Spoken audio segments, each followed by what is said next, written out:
Mjeku çudit botën. Ja sa feta buk duhet të hani sipas moshës që keni.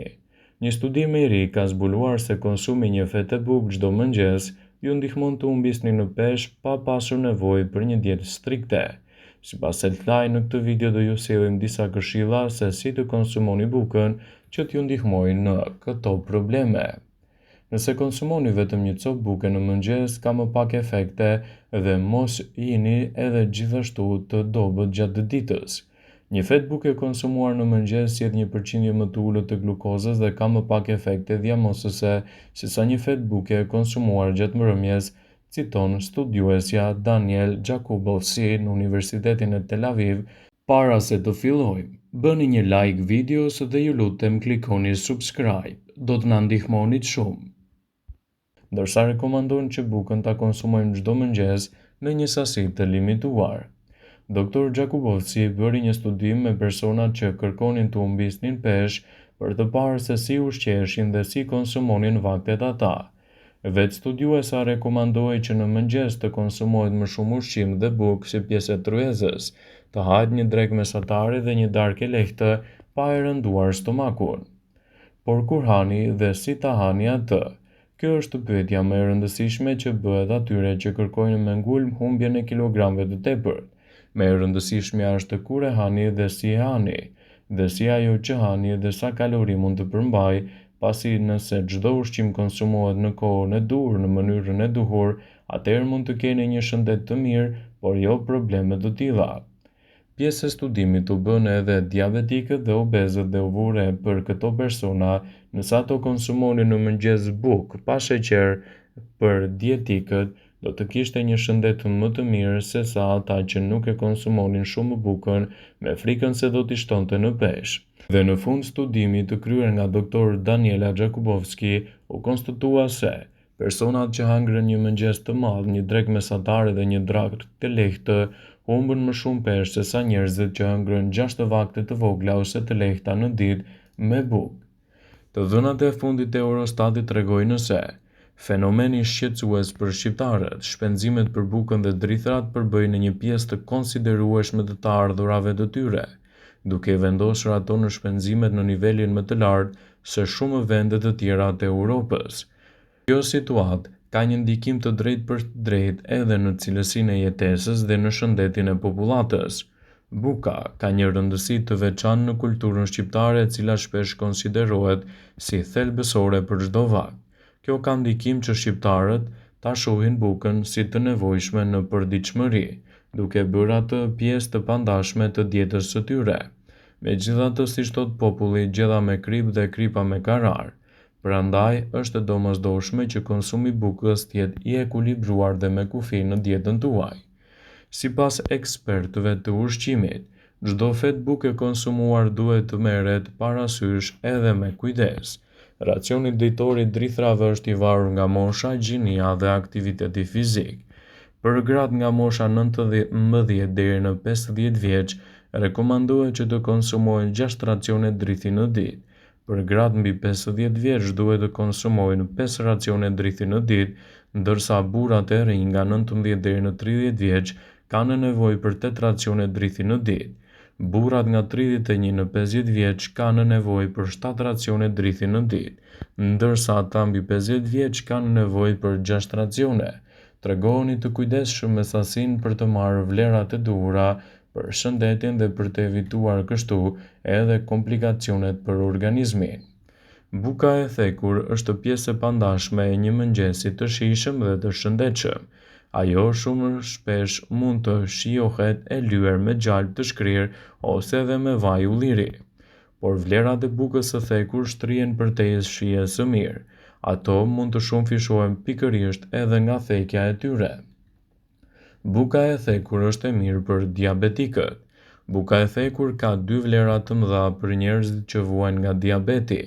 Ajo do të ulë nivelin e infeksioneve dhe të indeksit të glicemisë dhe sasinë e yndyrnave tek buka. Normalisht njerëzit që vuajnë nga diabeti ose ato që përpiqen të bien në peshë nuk duhet të konsumojnë bukë, por gjatë thekjes indeksi glicemisë te buka ulet. Kjo do të thotë që ka një efekt më të vogël te niveli i sheqerit në gjak. Gjithashtu, mund të ndikojë tek yndyrnat, duke ditur se buka përmban një sasi të konsiderueshme të yndyrnave, thekja ul përmbajtjen e yndyrnave te buka dhe bën atë edhe më të lehtë për organizmin. Gjithashtu mund të përmirësojë nivelet tuaja të tretjes. Buka e thekur ju vjen në ndihmë njerëzve që vuajnë nga problemet e tretjes.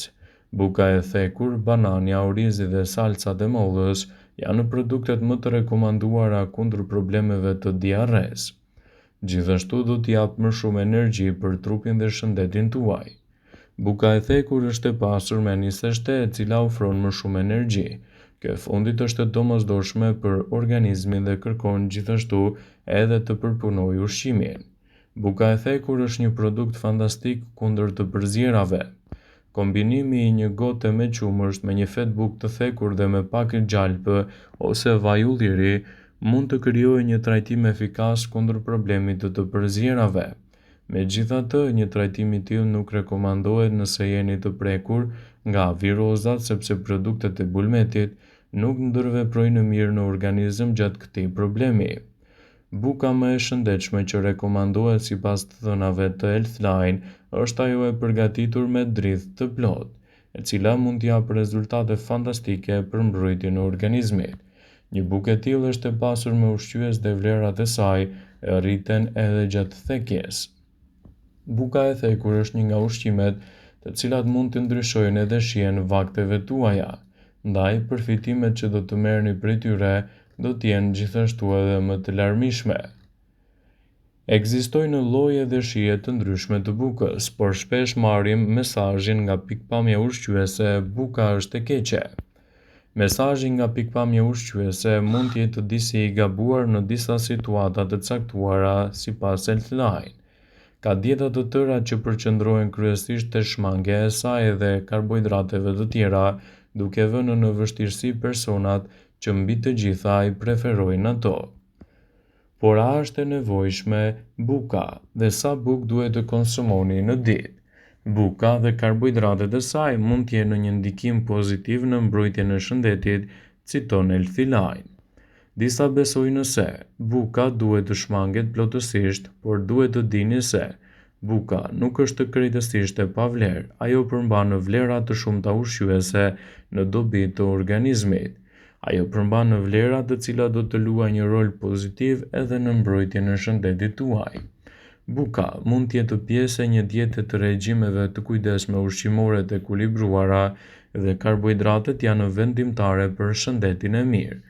Drithrat të cilat mund të gjenden tek buka mund të parandalojnë diabetin e tipit 2, sëmundjet kardiovaskulare, problemet kolorektare, pankreasin, stomakun e të tjera. Trupi jonë ka nevojë për karbohidrate në mënyrë që ai të funksionojë si duhet. Nëse vini re sa herë që nuk konsumoni karbohidrate, mund të ndiheni më të plogësht, gjithashtu edhe mund të mos keni shumë energji si zakonisht. Ndaj buka mund të jetë një zgjidhje shumë e mirë ushqyese edhe në situatën tuaj, citon Healthline. Nëse jeni duke kërkuar për bukën më të shëndetshme, ka shumë faktorë që mund të merren parasysh këtu, si për shembull lloji i bukës që blini, me çfarë shoqëroni dhe sa e ekuilibruar është marrëdhënia juaj me të. A ka ndonjë lloj buke që është më ushqyese se tjetra? Kjo varet nga ajo që ju po kërkoni, prandaj është e rëndësishme që të kërkoni atë që vlen më shumë për trupin tuaj. Çfarë ndodh me shëndetin tuaj kur konsumoni bukë? Për shembull, buka e grurit ofron më shumë vitamina, drithra dhe fibra. Ato kanë ndikime më pak negative në luhatjen e sheqerit në gjak, gjë që mund të ketë edhe element të dobishëm për njerëzit që kanë rezistencë ndaj insulinës. Por për disa njerëz thjesht ka edhe preferenca të forta për bukën e bardhë. Dhe nëse krahasohet gjithashtu edhe me përbërësit e tjerë efikas ushqyes, do të vini re se të dyja llojet kanë edhe ndryshime të më të mëdha në dietën e përgjithshme. Vëmendje, ju bëjmë dije se informacionet në këtë video kanë për qëllim që të plotësojnë, të mos zhvendësojnë këshillat e mjekut tuaj ose të ofruesit të kujdesit tuaj shëndetësor. dhe nuk ka në përqëllim që të mbulojë në të gjitha përdorimet e mundshme, masat paraprake, ndërveprimet ose dhe efektet e tyre negative për shëndetin tuaj. Pasi ta dëgjonit këtë video, do ju ftoja t'i bënit like dhe ta shpërndanit atë në profilin tuaj në mënyrë që të informohen dhe miqtë e tu.